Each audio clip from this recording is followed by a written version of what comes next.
unholy war taking place in the Gulf.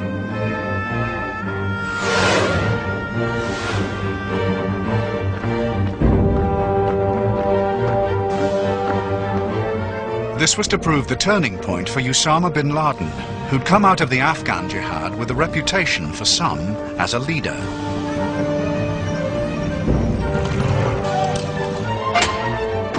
The West were accused of having supported Saddam Hussein when Iraq had gone to war with the Ayatollah's Iran 10 years earlier. But it was the West that the Saudis turned to for help when Saddam invaded Kuwait. To the Mujahideen, who saw themselves as the moral and military guardians of the Muslim world, this was the ultimate betrayal. Britain, Western Europe and America had armed, financed and created the bogeyman himself, Saddam Hussein. Saudi Arabia supplied him with $20 billion of aid and Kuwait with over $40 billion of aid during the war against Iran that killed 1 million of his own people and over 1 million Iranians. And then suddenly we're supposed to believe he's the bogeyman and this new Hitler in the Middle East who's going to take over the oil wells.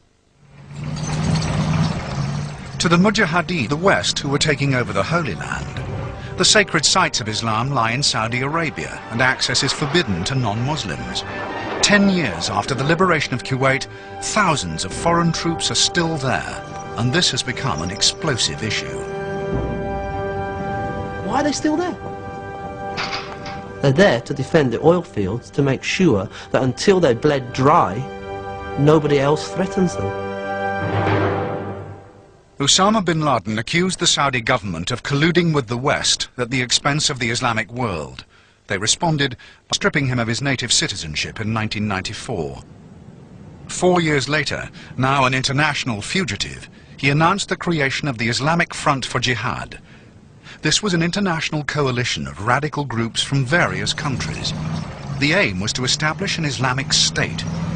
The obstacle standing in the way was the West and what they saw as corrupt Muslim governments. The solution was jihad. In the 90s, this was to become an offensive rather than a defensive struggle, as bin Laden issued a fatwa against the United States. They have made the United States their adversary precisely because of what we stand for and what we stand against. A few months ago, and again this week, bin Laden publicly vowed to wage a terrorist war against America, saying, and I quote, "We do not differentiate between those dressed in military uniforms and civilians. They're all targets. Their mission is murder, and their history is bloody." To Muslims who condemn Osama bin Laden's interpretation of jihad, their religion is being used to excuse the inexcusable. To the West, like the Ayatollah Khomeini before him, he has come to embody the fear of Islam. In Islam, terrorism is not allowed. In Islam, jihad is allowed to fight oppression.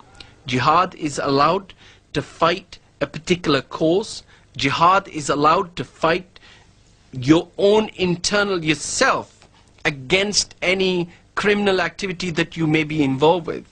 But to target and terrorize any community in the name of Islam is totally wrong, and it has to be differentiated and separated from the word jihad. A terrorist is a terrorist, and it cannot be mixed with jihad.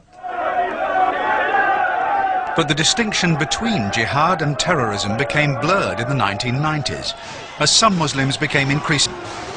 Although jihad movements have existed for centuries, the Afghan war added a new dimension. The most significant uprisings and attacks throughout the last decade have been linked, either directly or indirectly, to the Afghan war veterans.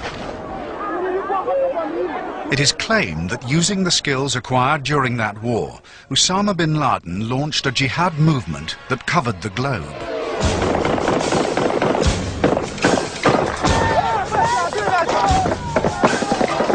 Some of the Afghan war veterans went on to defend what they saw as oppressed Muslims in other parts of the world: Kashmir, Sudan, Somalia, Chechnya, Bosnia. as jihad went global. Some returned to their own countries to spearhead violent struggles against what they saw as Western-backed corrupt regimes in places like Egypt and Algeria. And some went to war with the West itself, particularly America, the world's only remaining superpower.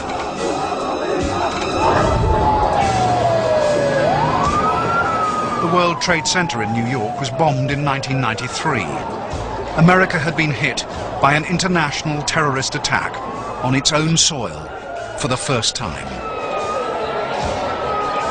In recent years, they killed American, Belgian, and Pakistani peacekeepers in Somalia. They plotted to assassinate the President of Egypt and the Pope. They planned to bomb 6 United States 747s over the Pacific. They bombed the Egyptian embassy in Pakistan. They gunned down German tourists in Egypt. The most recent terrorist events are fresh in our memory.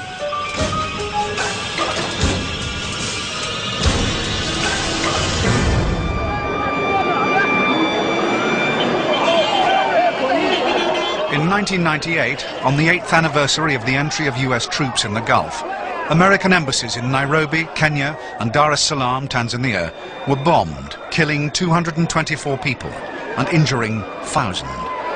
Osama bin Laden denied responsibility, but admitted he admired those that had carried out the attacks. We now seem to be moving into a phase in which the terrorists are ideological. They're out there to do something to damage the United States. We are out there as a very obvious, visible target for people who want to run regimes with no human rights, with no liberty, with no democracy. It's a struggle that's going to go on, and we're going to win. In order to win, America focused on Osama bin Laden and targeted states accused of protecting him by launching 75 cruise missiles at Afghanistan and Sudan. The missile attack on Afghanistan killed 24 people, but missed bin Laden. The bombing of the Al-Shifa plant in Sudan was